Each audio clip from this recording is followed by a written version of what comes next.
everybody. Welcome to the Council Planning Committee meeting of the 12th of July. We have with us Alderman Zuko, Councillor Basalt, Councillor Lohberger, Councillor Kelly, Councillor Dutta, the Deputy Lord Mayor. We'll start off with consideration or confirmation of minutes from the previous meeting for both the special committee meeting held on Monday. So moved. All those in favour say aye. Aye. Say no. Carried. Consideration of supplementary items. I don't believe there's none. Cool. Indications of pecuniary and conflicts of interest. Are there any? Ooh, very good. Transfer of agenda items. Anyone? No. Okay, we move on to consideration of items with deputations. We have one. So moved. Thank you, Deputy. All those in favour say aye. Aye. You can say no. Carried. So we'll move on to me now acting as a planning authority. We have item 6.1.2, Unit 2, 563 Sandy Bay Road, change of use to visitor accommodation. We have one representor and the applicant. So I think the representor is meeting on, is coming on online.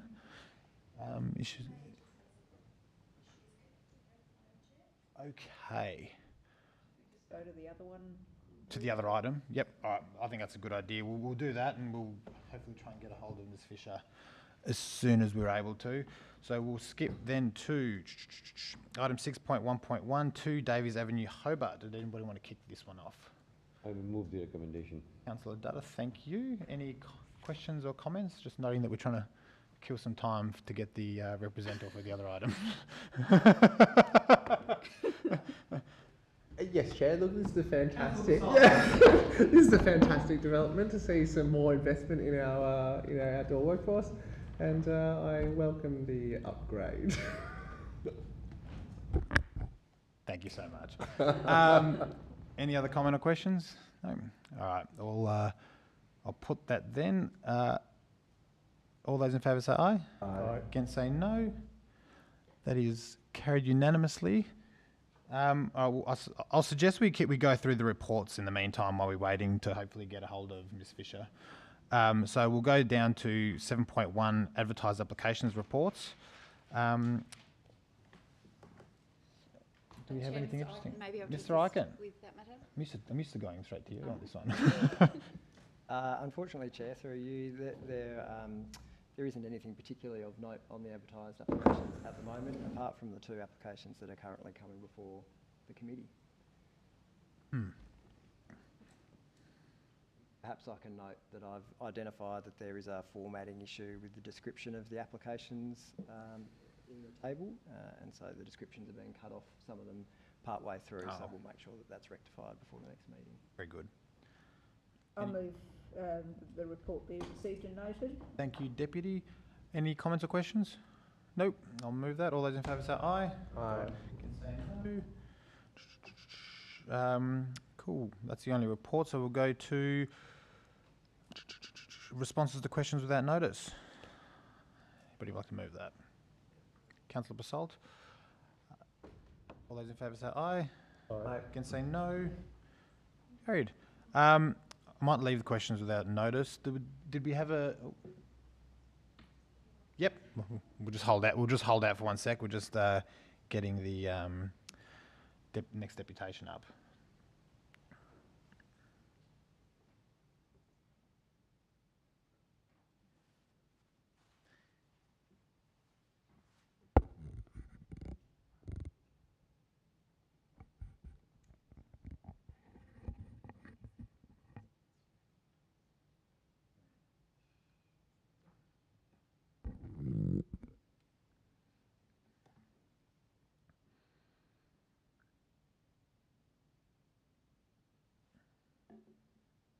At all?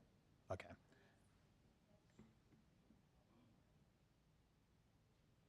It would be difficult, yeah. I just don't know how that would work.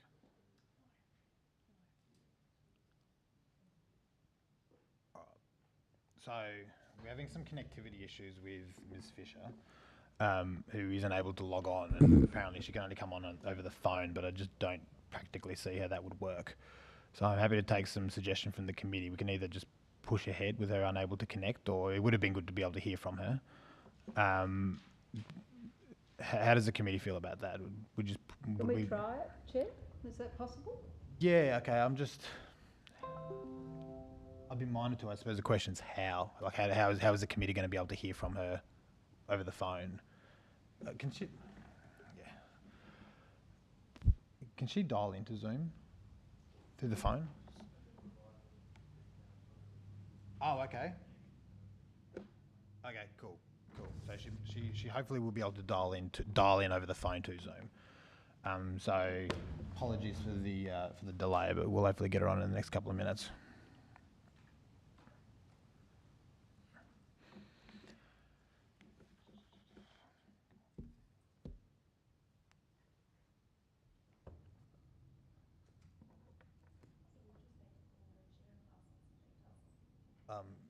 He's already done it. Yep.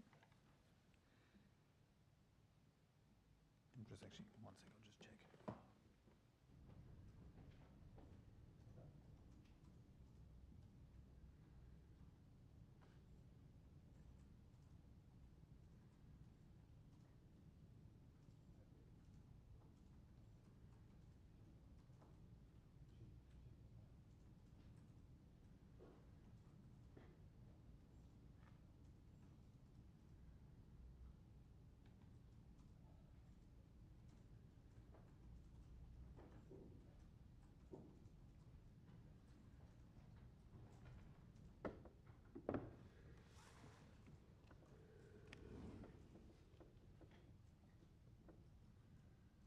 But just to update everybody, Ms. Fisher's had the phone number provided to her, so she'll try and log on in the next few minutes. I'd suggest we. Oh, sorry. Given that it's only 5:07, I think we give it a little bit of time. But if we're still unable to, I think we'll have to push on. But I might perhaps just suggest that we adjourn for a few minutes until we get her online. Just save us all sitting here awkwardly waiting for something to happen. Online, just save us all sitting here awkwardly waiting for something to happen. But as soon as we get her online, we'll resume the meeting. So I'll just suggest that we adjourn for 5 minutes.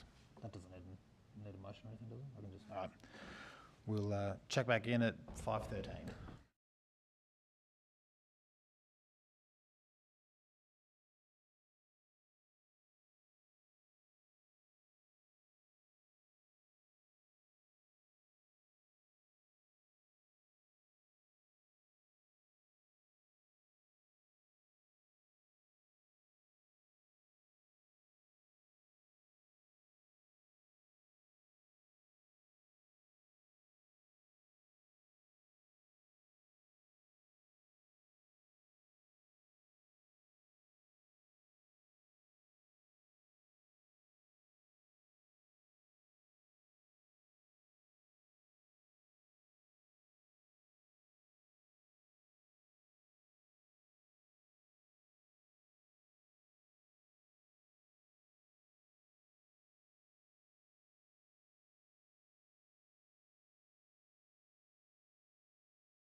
Fisher at all, but we've tried our best. So I'll resume the meeting, and I would just suggest that we go straight to the applicant. If we are able to get a hold of her, we will, but we have to push on with the meeting.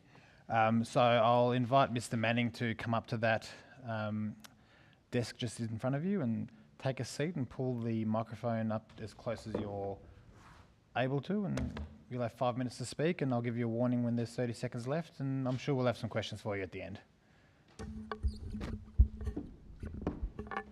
Thank you, Chair. Good evening, and thank you all for the opportunity. My first remark is that 5 minutes is not very long at all, so please forgive me if I seek to speak more quickly than would be ideal. My intent is to keep this brief and make perhaps 5 key points. The first point is that the report itself makes much of so-called residential use versus so-called non-residential use, and of residential use reducing from 50% to 25% being some kind of tipping point. This analysis, in my view, is flawed. Regardless of any definitions within planning schemes and planning directives, the word residential has a common everyday meaning. So regardless of whether occupants of a residence are owner-occupiers or long-term tenants or visitor accommodation guests, they all make use of a residence in the same way, namely things like parking a car, to relax and rest, to prepare and consume food, to read a book, watch television, to sleep, to shower, groom and dress. The activities are all the same. They are activities of a residential nature. This application relates to a so-called change of use, only because it is so defined by planning laws. The actuality is that activities within the residence would be, in fact, unchanged. And so I submit that the present use of the 4-lot strata development is, in fact, 100% residential, and should the application be successful, it would, in fact, remain 100% residential. Similarly, there is, I submit, no relevance to any purported distinction between residential use and commercial use merely on the basis that guests of visitor accommodation pay money to a property owner in order to be able to undertake these residential activities. It is no different to long-term tenants paying rent to the owner of a property which they occupy. It is irrelevant to the actual usage whether the occupant pays money to a mortgagee or pays rent to a landlord or pays visitor accommodation charges to a visitor accommodation host for the ability to undertake residential activities at the property. Use of properties for visitor accommodation does not, in my submission, of itself lead to any increase in the intensity of residential activities. While this is obviously a case-by-case situation, even varying substantially between owner-occupied residences, there is every reason to expect, in fact, a lower intensity of use, taking into account a couple of factors, specifically substantial periods when the residence is in fact unoccupied, and secondly, the fact that most guests are holiday makers who typically are out and about and so not at the residence much of the time. Those comments are general, but they obviously apply to the use of the shared driveway, which is a driveway approved for the use of all of those relevant properties by council many years ago. Much of the report references the issue of alleged improper behaviour and or the likelihood of improper behaviour. It is, first of all, not conceded by me that such allegations have any significant veracity, but regardless of that, it is accepted that all occupants of residences have the potential for antisocial, inconsiderate or otherwise inappropriate behaviour, whether they are owner-occupiers or whether they are long-term tenants or whether they are guests of visitor accommodation. In all these circumstances, those affected by inappropriate behaviour have available to them the general law to manage such risk and ultimately, if appropriate, to provide remedies. The points of difference, however, with guests of visitor accommodation are a couple of key factors. Firstly, via the relevant booking platform, guests are reviewed, and this review informs other potential hosts as to their suitability for future bookings. That's 30 seconds left, so if you could wrap up. And guests are typically in residence for only a few days. The other point that's been overlooked in the report is the one positive submission was from the very person who is the owner-occupier of Unit 3, which the recommendation is purportedly seeking to protect in respect of loss of amenity. Records show she has been there for 30 years, and despite having lived with people who are owner-occupiers, long-term tenants, and she's had the experience of the last 4 years or so with the visitor accommodation, that is her absolutely clear preference. So it can only be that Council's planning department considers it knows best what is best for the owner-occupier of Unit 3 than she herself does.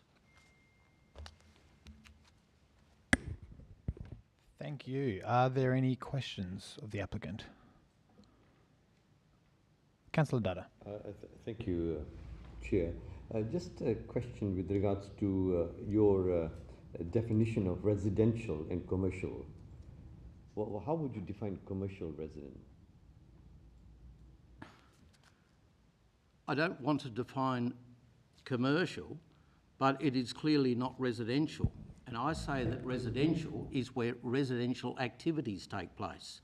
I can give many examples of what would be commercial usage, whether that's a hairdressing salon, a cafe, or whatever. Some enterprise that does not include residential usage.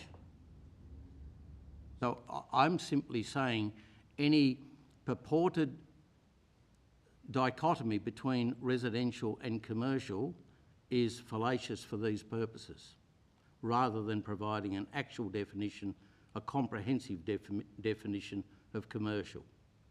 And if the line of questioning is suggesting that somehow because it's an income-earning activity that of itself makes it commercial, then the same obviously applies to the leasing out of any rental accommodation for income. Deputy. Thank you. Through you, Chair. Thank you for your deputation. Are you familiar with the Planning Directive 6? I am. And the planning scheme this is compared against? Yes. Any other questions? Councillor Dutta. Thank you, Chair. The other question that I have is with regards to strata title. Is it, I have read, and I don't know how far it's true, that there is another unit, Unit 1. Are you involved with that as well? I'm the owner of Unit 1. All right, okay. Thank you. Which is referred to in the report. Just a question from myself, perhaps off the back of the Deputy's question. Taking your comments about the nature of, or the interpretation of what it means for it to be a residential use, do you understand our requirements here to assess based on what the planning scheme says, and the mere fact that we're determining a change of use to short stay, the planning scheme does differentiate between regular residential use and short stay for those purposes, and we do have to assess those rules according to the wording of the planning applications. I was just wondering if you are aware of that distinction in the planning rules. So is that the question? Am I aware of it? Yes. I certainly am, but that's not what my comments were directed to. My comments were directed to statements in the report that this somehow changes the nature of a residential strata development to a non-residential strata development. And if it's non-residential, what is it? Okay. We're using terms, not terms of precision in that discussion. Yeah. Okay. I might leave my follow-up to that in for debate. The other comment, do you have any comments about the what's included in the report about the driveway access and the right of way? Because I think that's an important factor here that hasn't. Only that it's a pretty flippant comment. The driveway is the driveway is the driveway. That's been constructed and approved many, many years ago, and there's a certain number of households use it, and I call them households.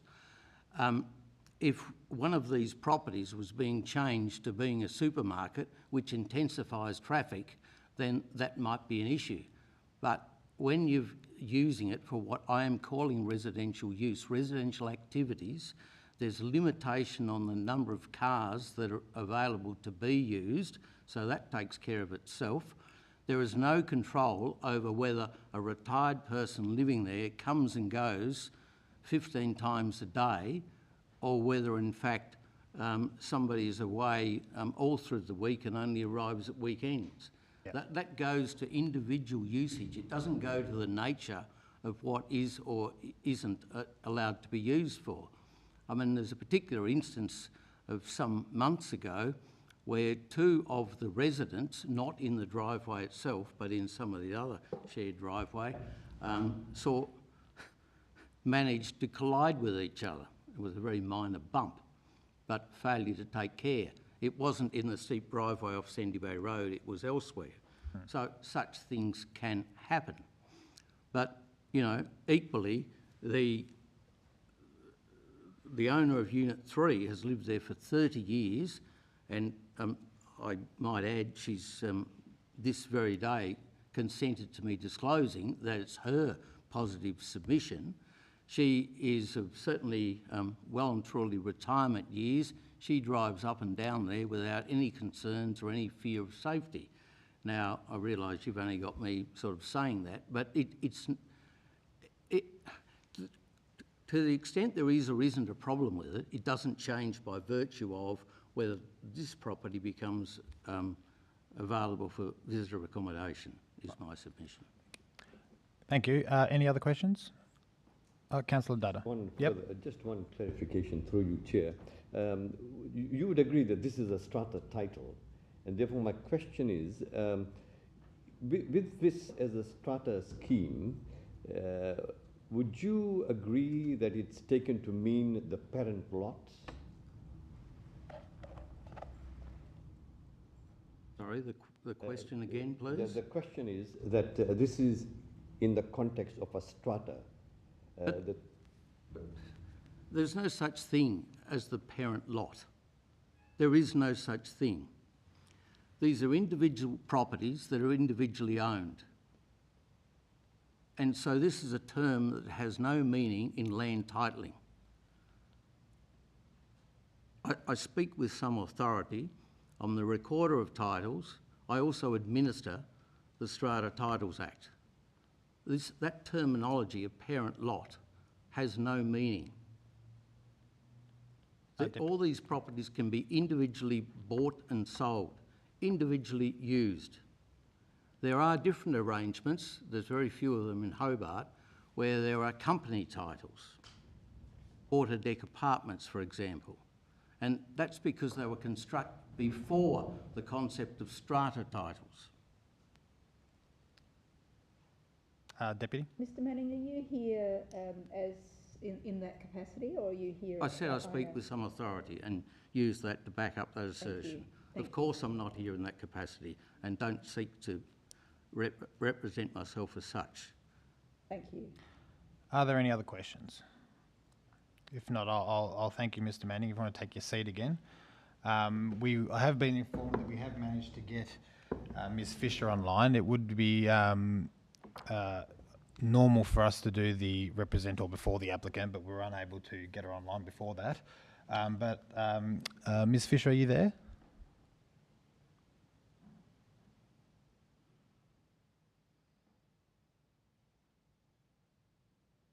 Hello, Ms Fisher?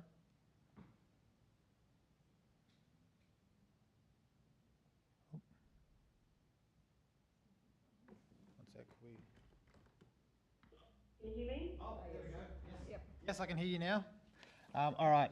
Thank you for coming online. We've managed to get you on.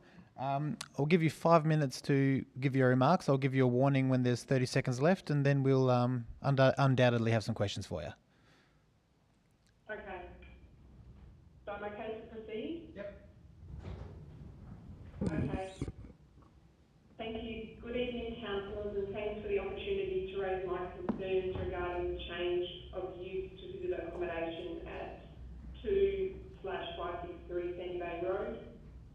My name is Mary Rose Fisher, and I am the owner-occupier of Unit 5/563 Sandy Bay Road, which is the unit complex at the top of the driveway containing units 5, 6, 7 and 8. We overlook the unit complex below containing units 1, 2, 3 and 4. Currently, units 1 and 4 of that complex are being run as visitor accommodation. So to me, this application for a third visitor accommodation in Unit 2 seems an imbalance to have 3 or 4 units being run as visitor accommodation, leaving one owner-occupier in Unit 3. There are currently existing issues occurring in both visitor accommodation Units 1 and 4. Both have had parties and create excessive noise issues. Both have had guests staying exceeding 4 guests. Unit 4 is being run without a visitor accommodation management plan. The number of cars being parked at both properties is often 2 vehicles, which blocks driveway access. I've taken photos of this and I've sent them on to your councillor, Daniel. Our unit complex being at the top of the driveway has its car park next to the unit complex due to the tight car park space and narrow driveway. All cars need to reverse down the driveway, and when more than one car is parked in the unit car spaces of 1, 2, 3 or 4, they block access getting in and out, as we all have to access the one driveway. I'm now parking on Sandy Bay Road and not using my car space due to the issues of multiple cars being parked in the visitor accommodation car spot. Safety is a major concern. It is an incredibly steep and narrow driveway, allowing only access for one vehicle at a time. Families staying with young children is a great concern. If you are reversing down, which we have to from the top, you cannot see children. So it is an accident waiting to happen. During this application process, Robert Manning approached me on Sandy Bay Road as I was getting into my car to discuss his visitor accommodation application with me. I advised Robert of my concerns of the current issues already at his unit, Unit 1 and Unit 4, with the issues of more guests that are within the rules staying, and more than one car being parked in visitor parking. And I also raised Unit 4 being operated without having a visitor accommodation management plan. Robert advised me running a visitor accommodation property is no different to running a long-term rental. I advised Robert it's bad enough living here with the current issues in Unit 1 and 4, causing having a third to be just too much in our tight shared living space. I went on to advise Robert there is no peace and enjoyment living here anymore, and because of the issues caused by these 2 current visitor accommodation units, I'm looking to leave and move out. Robert advised me in 2023 to get with it, and I'm not entitled to peace and enjoyment where I live, and he got in his car and drove off. The owners of these visitor accommodation units do not live on site and have no idea of all the issues to experience what goes on. That's all I have to say. Thank you. Thank you, Ms. Fisher. Are there any questions from the floor? Councillor Dada. Thank you for your presentation. Just one question with regards to your living there. How long have you been living there, and the noise factor, is that a problem? So So this unit used to be my mother's unit, and when she lived there, it was mostly all owner-occupier. I've been living there 5 years, and it's within these 5 years that there's been changes to visitor accommodation coming to the whole of the area. But Unit 4 was given the licence November last year, and I believe Robert was a few years before that. There was a second question there, Yeah, Councillor the Dutta. other question simply was with regards to noise factor. You know, is it unreasonable, the noise? Well, yes, when there's, you know, the rules are no more than 4 people, and more than 4 people are coming, and yes, there's been parties at both Unit 1 and Unit 4, and there's nobody, you know, the owners aren't there to see what goes on or hear what goes on, so they don't have to put up with it. Are there any other questions? I do have a question. Alderman Zuko. What's the body corporate rules on the property? On the you know, the overall. We're a separate body corporate at our complex to their complex, and the rules are, you know, we're entitled to peace and enjoyment, which, you know, we all share the common driveway. We should be able to get in and out of our property. I shouldn't have to park on Sandy Bay Road and not be able to access my car space. Any other questions? No. Thank you for that, Ms. Fisher.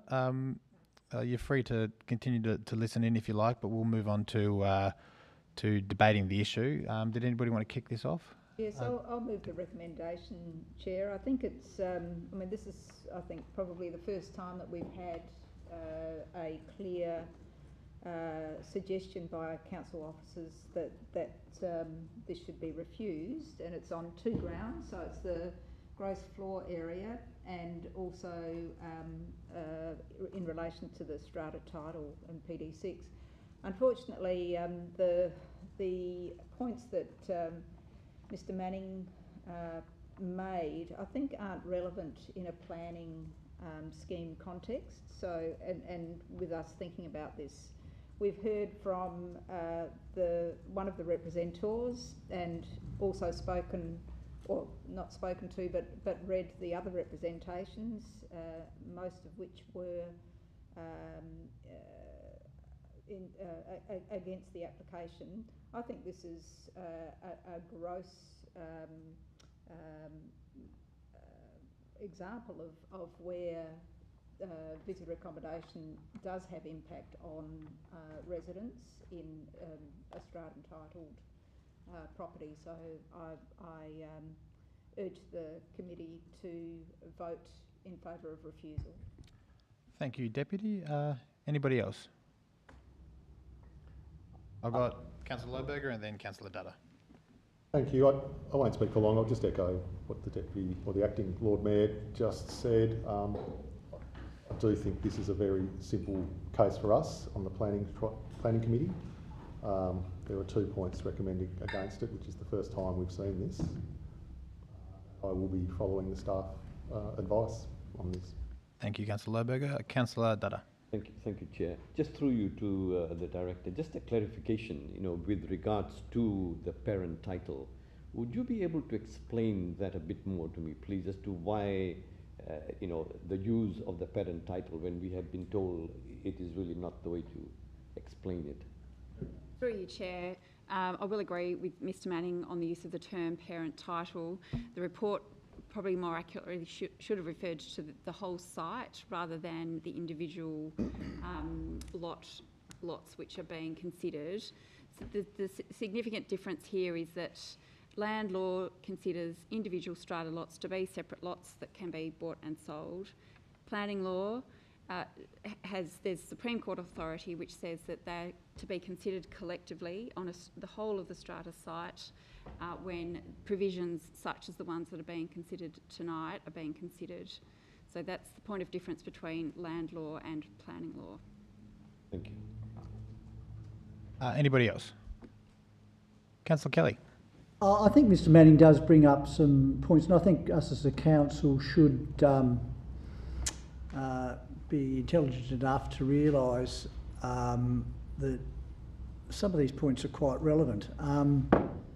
Someone's driving a car or using this place for residential reasons, and all the activities that he quite well explained. I don't think sometimes you can make a decision to rule against something in the context that we sometimes do. I just think we've got to rise above some of that, and it is fine line, I get that, and that it's not evil, a lot of the activities that people who reside in these places, be it part-time, medium or short, and I think it's we should take on board a lot of what he says in our judgment and being totally impartial to that. That being said, if the law, the regulations say that the percentage thing trumps all of that, that could be quite a determining factor. But I just think we should keep our eyes wide open and to some of these opinions that are put on the table for us to consider. Thank you. Any other? Alderman Zuko. My observation, I'm with Councillor Kelly. I think the arguments that were put in regards to the residential component, residential factor, I actually believe that's a very good analogy. There's obviously some issues on that strata site, in which I've just been advised by the representative that there's two different strata groups on the overall property, which is it's strange and unique and a concern, but the strata issues are really strata issues. Planning is planning, and we should treat each applicant on its merits. But then I always, and I think I've been very consistent over the years, I very rarely vote. I think in that time I've only voted 3 times against an officer report. So I'm still deliberating which way I'm going to vote, because the officer recommendations for refusal. So, but there is definitely argument there, and I think we should take note of what was said in regards to the argument on residential, because you can try and throw in the argument that short stay accommodation is a commercial use in nature. Well, if we want to argue that, why don't we, and why haven't we gone down the planning track of changing the planning scheme to make each and every short stay accommodation establishment a commercial nature? We have never done so, and all we have done is decided to just and double the rates rather than go down the commercial factor, because that had we gone down the commercial argument, the rates would be evaluated under the commercial rate, which would be I think about 0.25 below what they're paying now. So I think sometimes the things we do comes back to bite us. So if we want to call them commercial, let's go down the track of changing the planning scheme to make them commercial, and then we've got an argument that short stay accommodation will be defined as commercial. It's not. It's still a residential nature type situation. I think we sometimes want to take on board some aspects of what we do and how we make decisions, but we don't look at the overall picture. And whether or not the applicant has got expertise or not. We shouldn't question whether the applicant is here representing his expert opinion, but if someone's got expertise in a certain field, I think we should give some respect to their expertise. Councillor Basalt, and then I'll have some comments. Thank you, Chair. Look, the planning scheme has declared that short stay accommodation is a change of use from residential. It's its own category. It doesn't matter if it's classified as residential or if it's classified as commercial. Under the scheme, it's its own use. That's why we're here having this conversation, because you have to apply for a change of use. That's the nature of the debate. So any argument of residential versus commercial use is not relevant to the decision that is being made. We are operating under the rules of the day, and they are the rules of the day. Now, the officers have made recommendation refusal on 2 different grounds, and I think that the key ground for me is that once again we're looking at whole complexes becoming hotels by stealth. This is going to become 75% visitor accommodation with just 1 residence left, and regardless of how the current owner feels about that, what sort of precedent does that set, and what does it say about our community if we're going to isolate communities where once upon a time every resident in the 4 units would have known each other and would have had a community and would have been able to have a conversation with their neighbours, get them to, pick up their mail if they're on holidays, get them, if they're elderly, get them to look out for them. And this is a key thing that I see in my work as ambulance, is that when elderly people are isolated from their communities, that's when we get 3-day, 4-day, 5-day welfare check calls, and we go and we find people deceased and they were not seen for 5 days because of the loss of community around them.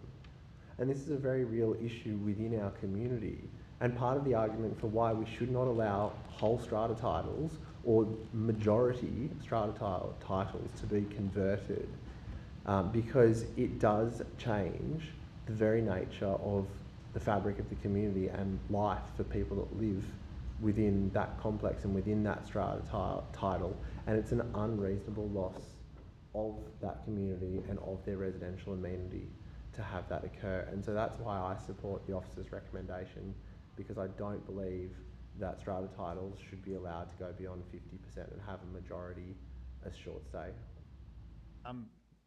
Thank you. The applicant made some interesting points regarding I'll see you, Councillor Dutta, about the nature of what's residential and how do we define that. I do think though, and I was going to say something very similar to what Councillor Basalt said.